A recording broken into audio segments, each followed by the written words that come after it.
السلام عليكم ومرحبا بكم مع بيغ فوت في الغابه. اليوم غادي نصاوبوا بطبوط معمر بالكفته والخضار، وصفه حقيقيه. باش نصايبوا هذا البطبوط المعمر خاصنا شويه ديال البطبوطات صغار، كفته مفرومه ومشحمه مزيان، بصل، فلفله، خيزو، كورجيت، كلشي مقطع رقيق، شويه ديال زيت الزيتون، كمون، تحميره، ملح، ابزار، قزبر ومعدنوس، وحرور ديال الهريسه.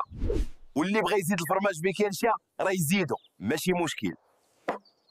دابا غادي نحمروا الكفته مع الخضره.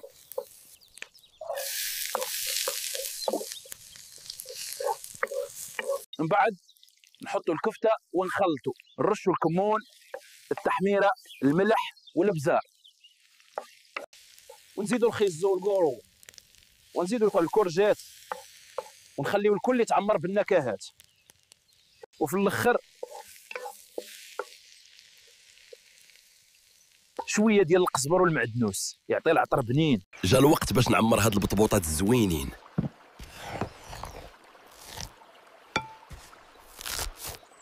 هذه هي اللذه اللي كتخلي كلشي ساكت.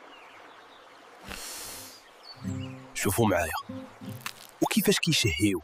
شوفوا هاد البطبوط كي داير، من برا مقرمش ومن الداخل كيعوم في النكهات.